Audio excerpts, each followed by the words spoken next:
Pour autant qu'on puisse dater ce genre de naissance, je suis devenu écrivain la nuit de cette conversation avec Louis. J'avais 10 ans et j'affirmais à mon meilleur copain que la lumière, c'est de l'eau. De l'eau. Tu es sûr de ce que tu dis? Parfaitement, la lumière, c'est de l'eau. La lumière électrique. Celle de notre lampe de chevet, c'est de la flotte. Vercors, nuit tombée, la conversation avait lieu dans ma chambre d'enfant, dont Louis était l'invité perpétuel, lui dans son lit, moi dans le mien, notre lampe de chevet entre nous, et un dessin très coloré de Federico Fellini accroché au-dessus de nos têtes. C'est le décor. Ouais, la lumière jaune des ampoules et la lumière blanche des néons, c'est de l'eau. Bon, qui t'a raconté ça? Le maître, la semaine dernière, le jour où tu étais absent, il nous a expliqué qu'en montagne, c'est-à-dire ici, la lumière, c'est de l'eau, des rivières, qu'on transforme en lac grâce à des barrages et qu'on apprivoise dans des usines spéciales. De la flotte qu'on apprivoise. T'es sûr que t'as bien compris? Je n'en étais plus si sûr, mais Louis avait tellement l'air de se foutre de moi que j'ai fui dans l'improvisation. J'ai parfaitement compris. Une fois apprivoisée, l'eau coule à toute allure dans les fils électriques et elle tourne si vite dans les filaments des ampoules qu'à force de chauffer, ça fait de la lumière. Louis se tourna vers le mur. Ou tu as compris de travers, ou tu racontes n'importe quoi. Il ajouta, c'est normal d'ailleurs. Quand j'avais ton âge, je faisais pareil. Vieille plaisanterie entre nous, il était né un 31 décembre et moi le 1er janvier. Mais on n'a qu'un seul jour de différence. Même si j'étais né le 31 à 23h59 et toi le 1er à 0h et 1 seconde, ça ferait 1 an de différence. Et en 1 an, on a le temps d'apprendre un tas de trucs, tu verras. Le genre de blague dont nous nous lassions pas. Notre bavardage aurait duré toute la nuit si la tête de ma mère n'avait surgi dans l'entrebâillement de la porte. Éteignez et taisez-vous, les garçons, partons demain matin. Et la route sera longue, dormez. En éteignant notre lampe de chevet, je soufflai à Louis, un jour, c'est pas un an, et la lumière, c'est de l'eau. Il y avait beaucoup de sommeil dans sa voix quand il me répondit, on verra ça demain quand tu auras mon âge. La seconde d'après, on n'entendait plus dans la maison que les voix lointaines de la télévision. Mon père et ma mère regardaient une de ces émissions où l'on débattait déjà de l'avenir de la France et de la santé de la planète. Les parents s'assoupissaient régulièrement devant l'écran allumé pour se réveiller en sursaut à ces heures où, l'humanité dormant, la télévision raconte la vie des bêtes. Bonjour Daniel Pénac. Bonjour. Alors ce que vous venez de nous lire, ce sont les toutes premières pages, l'incipit de La Loi du rêveur, votre dernier roman publié en cette rentrée littéraire de janvier dans la collection blanche de Gallimard. Les plus cinéphiles auront reconnu bien sûr sous votre voix le thème composé par Nino Rota pour le film Amarcord de Federico Fellini, le maestro italien dont le livre de mes rêves sert de fil rouge à votre récit, car il s'agit d'un roman onirique autobiographique, c'est comme ça qu'on peut le décrire, le portrait du romancier en rêveur. Quelle en est l'origine? Si je peux ajouter une information, le livre de mes rêves ressort en ce moment aussi. Il était épuisé, il ressort chez Flammarion. Qui est donc c'est le livre que Fellini a tenu de ses rêves toute sa vie, en les dessinant, les coloriant, les peignant. C'est absolument magnifique. Et c'est un livre que vous avez dans votre bibliothèque et qui sert, comme je le disais, de fil rouge à ce roman. Quelle en est l'origine? C'est dans ce livre que vous avez trouvé l'origine ou est-ce qu'il y a autre chose qui se joue? Non, à vrai dire, l'origine est cette inondation. L'inondation lue, là, elle est transposée d'un rêve qu'on retrouve d'ailleurs à la fin du livre, qui est le dernier rêve du livre. Et vous savez, dans les rêves, on a 2 types. Il y a, pour moi, grossièrement, il y a 2 types de rêves. Les rêves clos, qui n'ouvrent sur aucune aventure de récit au réveil, et les rêves ouverts, à partir desquels on peut tirer un fil narratif et laisser à notre imagination la liberté de continuer le rêve jusqu'à plus soif, jusqu'à la fin de cette pelote de laine. Et là, la pelote a couvert tout mon livre. Et comment est-ce qu'on les reconnaît, ces rêves? En les faisant. C'est En les faisant. Non, vous voulez dire comment reconnaît-on ceux qui sont ouverts de ceux qui sont clos? Oui, c'était ma question. Eh bien, précisément en ressentant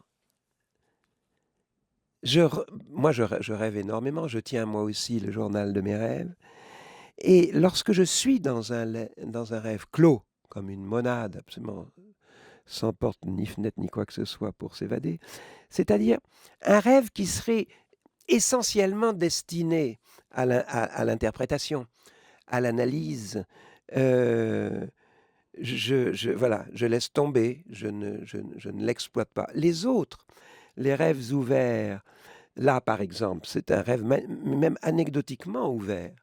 Il suffit d'imaginer heu, que les gosses, le lendemain, vont en promenade, vers une centrale, électrique où le père va expliquer ce qu'est, l'électricité et cetera et hop, vous avez un récit qui file.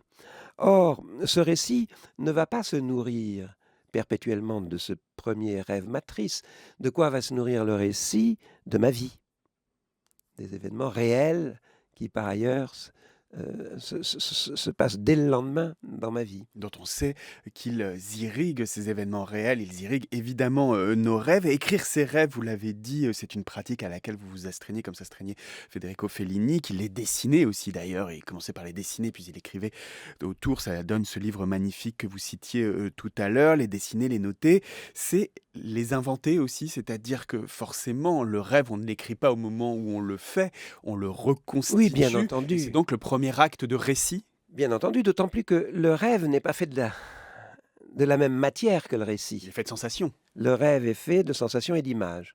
Il y a des images qui produisent des sensations et en dehors de ces sensations et de ces images, il y a à proprement parler place pour rien.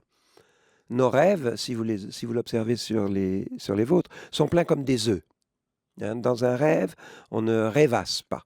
Il n'y a pas d'espace. On est entièrement dans la sensation et l'image et dès qu'on se réveille, évidemment, en retrouvant la faculté du langage, on dit à sa femme: «Tiens, cette nuit, j'ai rêvé de ceci et de cela». Mais le seul fait de dire à la personne avec qui vous avez passé la nuit: «J'ai rêvé de ceci et de cela», fait changer le rêve de nature, en ce sens qu'il est tout d'un coup dévolu au langage. Or, le langage, lui, il va se structurer. Et comment va-t-il se structurer? Il va se structurer en anecdotes, en histoire, en récit. Il va faire, on va et moi, là, dans ce roman-ci, ce que je me suis accordé, c'est, l'exploitation éhontée d'un rêve qui m'offrait un début de récit. Après tout, il va s'en suivre dans les chapitres qui suivent un récit qui est une inondation de lumière au sens propre du mot. Vous dites un rêve, il y en a 2 dans ce roman, Daniel Pénac, 2 au moins, il y en a probablement beaucoup plus qui nourrissent, le roman et le récit et qui donnent l'occasion, vous l'avez dit tout à l'heure, d'irriguer, d'amener des éléments de votre propre vie, de mener, un travail autobiographique et comme dans tout bon travail autobiographique, le poids des ans se fait évidemment, sentir avec, par exemple, cette discussion entre les 2 amis, le narrateur, vous et Louis qui est un ami qui est votre meilleur ami, on découvrira plus tard, sans divulgacher, la suite du livre que, c'est un personnage inventé puisque c'est une sorte d'émanation de Camus, votre personnage, de littérature, pour les enfants, Daniel Pénac ou pour les adolescents et vous dites, voilà, il y a 2 façons de voir le temps qui passe, soit c'est de voir les années qui passent comme des semaines, soit c'est de sentir le ciel peser de plus en plus lourd. J'imagine que en fait, finalement, pour vous, c'est un peu les 2 en même temps? Oui, c'est ça, c'est un gosse qui pose la question, qui nous demande à nous, les vieux, et qui nous appelle d'ailleurs, les vieux. Il nous dit: «Bon alors, le le temps, le poids du qu'est-ce que c'est que le temps qui passe?» Et Louis répond, que, vieillir, c'est sentir en effet les années passer comme des semaines, quand pour ce gamin, les semaines pèsent le poids d'années entières. Et moi, je lui réponds: «C'est bon, heu, sentir l'accroissement de la pesanteur. Voilà, on pèse plus lourd sur cette bonne terre». Alors après, ils se livrent les uns et les autres à des interprétations diverses, des interprétations mathématiques, des interprétations mais chacun, entretient une conversation avec ces 2 données et les jeunes évidemment veulent tire ces analyses vers les sciences exactes. Pourquoi évidemment? Parce qu'ils sont en croissance intellectuelle. Ils sont exigeants. Ils y vont là où je ne me satisfais, moi, que d'anecdotes. Je les vois analyser, mais c'est permanent, ça. Ceux qui sont chez moi en ce moment, hier, nous avions des discussions sur quantité de choses. Et si j'exposais des faits, immédiatement, les faits étaient analysés. Immédiatement, avec les moyens du bord, parce qu'ils ont des âges différents, mais j'adore cette propension de la jeunesse à passer, à ne pas prendre des vessies pour des lanternes et à tenter le coup de l'analyse. Et aussi à contrecarrer toute tentative de nostalgie qui pourrait s'emparer de vous, Daniel Pénac. Il y a ce passage où vous êtes avec Lul, vous dites: Lul, mon petit Lul, strictement entre toi et moi, je te le dis, vieillir, c'est constater que plus personne ne connaît Federico Fellini. Et c'est ignorer le nom des jeunes réalisateurs d'aujourd'hui, rétorqua Lul, Et oui, avec son sens inné de la synthèse, bien sûr, de la bien symétrie. sûr, il a un vieux schnock qui est devant lui et qui lui dit: écoute, vieillir, c'est constater que plus personne ne connaît Federico Fellini, et il répond ce qui va de soi immédiatement. Mais c'est aussi constater que tu ne connais aucun des jeunes réalisateurs. Donc que toi-même ne t'intéresses pas à la production de la jeunesse, ce qui n'est pas tout à fait vrai dans mon cas, mais ce qui est tout à fait plausible dans une discussion entre un adulte et un enfant. D'autre part, euh, l'évolution contemporaine de la société me pousse à penser qu'on va tout doucement vers une très sérieuse gérontophobie, hein, particulièrement sur les baby-boomers, dont je fais partie. Oui, il y a cette fameuse expression OK boomer Oui, oui, qui a OK fait boomer. Flores. On sent que Ça s'est fermé. on sent que l'addition proposée par la jeunesse va être salée. Bah, c'est un des aspects de l'époque, ouais. Un des aspects de l'époque, Daniel Pénac. On a trop cité Federico Fellini pour pas lui consacrer quelques minutes et surtout pour ne pas entendre sa voix. Federico Fellini, vous êtes en ce moment à Paris pour assister à la réalisation de la version française de votre film La Dolce Vita, La douceur de vivre. Avec ce film, vous avez évidemment voulu traiter un sujet qui vous plaisait, qui vous accrochait, que vous avez transposé en images. J'aimerais que vous nous disiez comment l'idée vous est venue de ce sujet. Alors, je pense que c'est toujours très difficile pour un auteur, pour un écrivain, pour un cinéaste de trouver l'origine de son idée.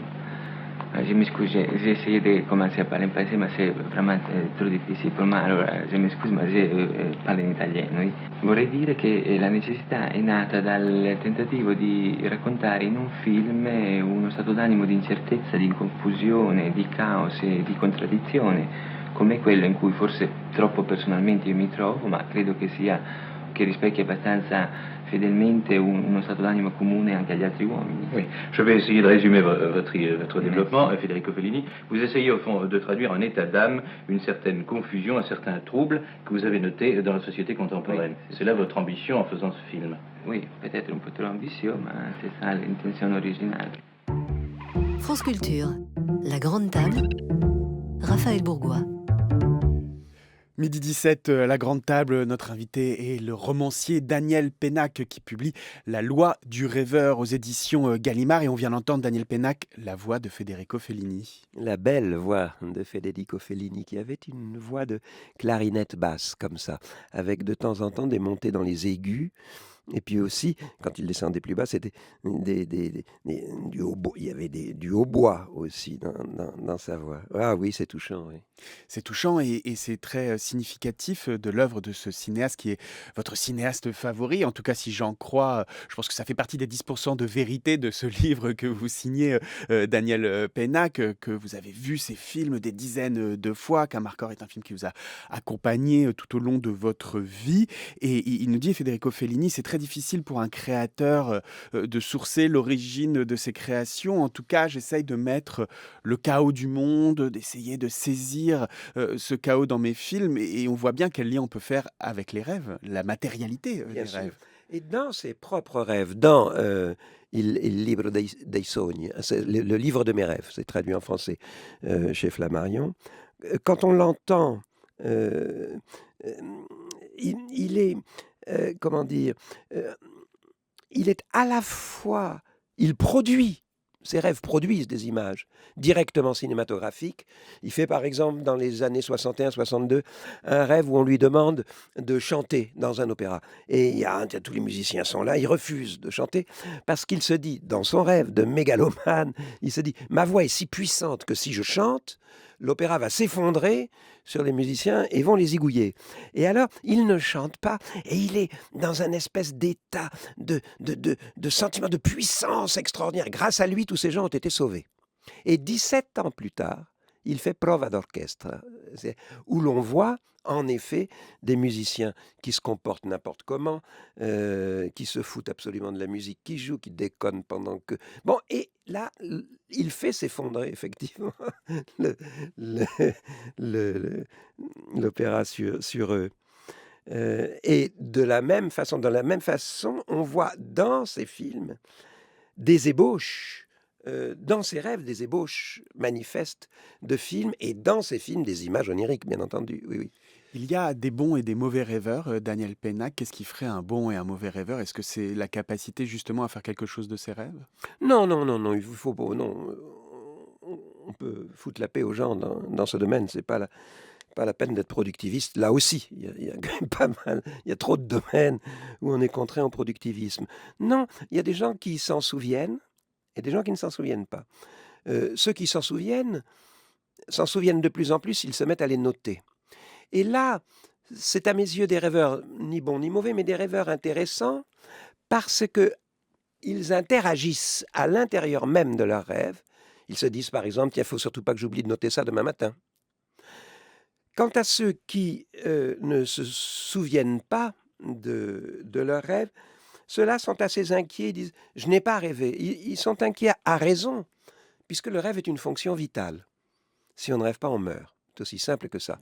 Des éthologues ont fait des expériences abominables sur les chats, en les empêchant de rêver, quand ils étaient en période paradoxale de sommeil, comme ça, tac, avec un petit électrode, ils l'empêchaient de rêver sans réveiller la bête, et la bête meurt. Au bout d'un certain temps, elle ne mange plus, elle devient cinglée et elle meurt. Autrement dit, nous rêvons tous, tout simplement parce que c'est une fonction vitale. Mais nous ne nous souvenons pas de nos rêves. Certains ne se souviennent pas de leurs rêves, j'imagine, parce qu'ils n'en éprouvent pas le besoin. La plupart de nos rêves, il faut bien dire aussi que on n'a qu'une urgence, c'est de les oublier. Moi, mais je me souviens particulièrement de ceux que j'aimerais oublier, parce que justement, ils ont une charge dramatique. Qu'est-ce que c'est que ça? Et puis ils ont aussi une... Et de la même façon qu'on instrumentalise le rêve en tant que rêveur, en se disant il faut que je m'en souvienne demain, dans la journée, il nous arrive d'avoir des illusions. Par exemple, de possession. J'ai rêvé très longtemps que j'avais une merveilleuse maison en Bretagne. Mais elle était, je ne peux pas vous la décrire, tant elle était belle, tant elle m'allait. Les maisons sont des êtres, hein. C'était ma maison comme mon être, quoi. Et c'était si prégnant dans mes rêves que il m'arrivait dans des moments de rêverie, cette fois-ci, à l'état de veille, de me dire, mais non, mais attends, c'est pas possible. Cette maison existe. Je la possède. Évidemment, elle n'existe absolument pas. Et donc, je me convainquais qu'elle n'existait pas. Et retournant dans le rêve récurrent, je me retrouvais dans cette maison. Je me dis, mais enfin, comment ai-je pu me convaincre que cette maison n'existait pas? Alors ça, c'est ce qui se joue entre la nuit et le jour. Le livre est construit autour de chapitres très courts et autour de deux rêves matriciels, on l'a dit, qui sont des rêves, l'un fait pendant l'enfance et l'autre fait à l'âge adulte, et des rêves qui se répondent finalement. Le second, celui fait à l'âge adulte, analysant presque le premier, Daniel Pennac. Il y a ensuite, dans la deuxième partie du livre, ou plutôt aux deux tiers, comment dire, un retournement et un aspect plus métalittéraire, voilà, d'analyse de ce que ça veut dire d'être un écrivain rêveur ou un rêveur écrivain, vous me direz. C'est un procédé évidemment littéraire, faire appel au rêve, c'est-à-dire tromper le lecteur en le faisant croire qu'il était dans une situation pour lui dire à la fin tu es dans un rêve, qui est la situation honnie par tout professeur de français. Vous avez été longtemps professeur de français. Je crois que chacun de nous a probablement tenté une fois dans une rédaction ce tour de passe-passe du rêveur qui s'éveille finalement Oui, à oui. la fin, et ça marche jamais tout à fait très bien. Oui, mais moi-même, j'interdisais aux gosses. Je leur disais attention, hein. Vous savez, on va raconter la suite. Et attention, hein, c'est pas un rêve. Ne sortez pas par cette porte-là parce que je suis derrière avec un gros bâton. Il me disait: "Oh, vous êtes vache, monsieur." Et en réalité, ils sont ceux-là même, auxquels j'interdisais d'utiliser le rêve en lieu et place d'une description de la réalité, c'étaient les mêmes enfants à qui, par ailleurs, j'apprenais à noter leurs rêves. C'était des enfants qui très souvent, une fois par semaine, on s'échangeait les lectures de nos rêves respectifs quand on en avait envie, quand ils étaient présentables, quand ceci, quand cela. Donc je les ai entraînés à noter leurs rêves. Il n'y a pas très longtemps, j'en ai croisé un dans la rue qui était qui avait 2 fois votre âge et Certainement pas. et qui m'expliquait qu'il continuait à noter ses rêves parce que quand il était petit, on s'amusait à ça. Mais les mêmes, quand nous passions aux exercices sérieux de la rédac ou de la dissertation, etc., le rêve était proscrit, absolument interdit. Je disais: c'est pas les martiens, c'est pas les rêves, c'est le réel tel qu'il est. Et débrouillez-vous avec ça, il y a de quoi faire avec le réel. Il y a toujours de quoi faire avec le réel, évidemment, Daniel Pénac. Si je vous pose cette question, évidemment, c'est parce que la transmission, on l'a compris tout à l'heure quand vous parliez de l'enfance et du rôle si important dans votre tribu, puisque on se souvient évidemment de la tribu Malocène, cette série de livres que vous avez écrit au cours des années. Voilà, c'est quelque chose qui revient toujours dans vos œuvres, la notion de tribu, cette question de la transmission est centrale. Et donc je me demandais en vous lisant s'il n'y a pas une façon aussi pour le rêveur de se transmettre des choses à lui-même. Est-ce qu'il n'y a pas de ça dans ce que vous décrivez? C'est-à-dire, c'est un moment où ce qui nous est peut-être apparu anodin, ce qui nous a paru ne pas mériter, qu'on s'y attarde, nous est renvoyé, nous revient, on se heurte dessus, presque comme contre le réel. Et c'est une façon de se transmettre des choses à soi-même. C'est-à-dire qu'il arrive que des habitants de vos pensées, comme disait Valérie, vous savez, prépare l'habitant de mes pensées, la nourriture d'un baiser, etc. Que les habitants de vos pensées, c'est-à-dire des êtres chers qui sont autour de vous, avec lesquels vous vivez dans le quotidien, qui sont nombreux. Ils sont un à un, à chacun exceptionnel, c'est toujours le meilleur ami, mais ils sont, dans mon cas, très nombreux, parce qu'en effet, je mène une vie tribale. Alors, il arrive que ceux-là envahissent euh, un rêve, des rêves, et viennent m'y annoncer des, des nouvelles qui n'ont absolument rien à voir avec la réalité, mais que je peux ensuite utiliser, si j'ai décidé d'exploiter ce rêve-là narrativement, que je peux ensuite utiliser dans la narration. Oui, tout ça n'est absolument pas étanche, bien sûr. Vous décrivez Federico Fellini comme un homme peuplé par ces personnages qu'il retrouve dans la vie réelle. J'ai appris à cette occasion-là, n'étant pas un très grand spécialiste de Federico Fellini, qu'il avait des personnages bien en tête et qu'il allait les chercher dans la vraie vie, faire appel, ouvrir, dire que tous ceux qui veulent me voir sont Oui, invités à venir et aller chercher. Et même si c'était des piètres acteurs, c'était pas grave, il leur non, faisait dire des nombres et oui, puis après il oui. remettait la voix par-dessus. Oui, oui, oui, oui. Mais il rêvait. Donc, il rêvait. Et dans ses rêves étaient très populeux. Il y avait beaucoup de monde, il y avait des foules, etc. Et il y avait des bouilles. C'était félinien. Et il y avait des bouilles, et des bouilles féliniennes.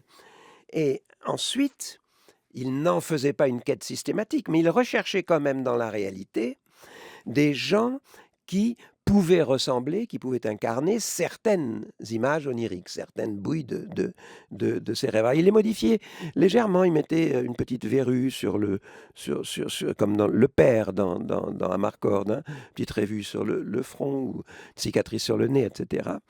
Et il les trouvait ensuite dans le réel. Et en effet, avant de tourner un film, chaque film qu'il tournait, avant de tourner, il faisait passer cette petite annonce: Federico Fellini est prêt à recevoir tous ceux qui veulent le voir. Et alors débarquaient à Cinecittà, au studio 5 de Cinecittà, tous ceux qui, de leur côté, rêvaient d'être une figure fellinienne. Alors il y avait bien entendu les grosses dames plantureuses, les diplomates ralentis, les gosses insupportables, les directeurs d'écoles dogmatiques, etc. Et alors, il les faisait défiler et il distribuait les rôles. Et c'était en effet pas nécessairement de bons comédiens. Alors il dit: mais qu'est-ce que je dis? J'ai oublié mon texte. Il dit: mais on s'en fout, compte, compte. Comment ça, compte? Compte, des chiffres. Va. Une fille, par exemple, il dit: mais compte amoureusement. de 14 à 25. Alors, la petite fait 14, 15, 16, 17, allez, 18, etc. La petite commençait à câliner sa partenaire en comptant des chiffres. Et une fois le film, et il disait explicitement, ne te préoccupe pas des paroles, ça viendra plus tard. Et venait également plus tard la personne qui prononcerait ces paroles et qui n'était pas l'acteur. D'ailleurs, si vous regardez bien les films de Fellini, très souvent, les lèvres, la coordination entre les lèvres et les mots est très mal faite. Même en italien. C'est en effet une des choses qu'on découvre dans ce livre, La loi du rêveur. Daniel Penna, il y aurait encore beaucoup de choses à en dire. Malheureusement, on arrive au bout de cette émission. Certainement, vous aurez l'occasion d'y revenir bientôt. Merci d'être passé par la Merci à grande vous. table.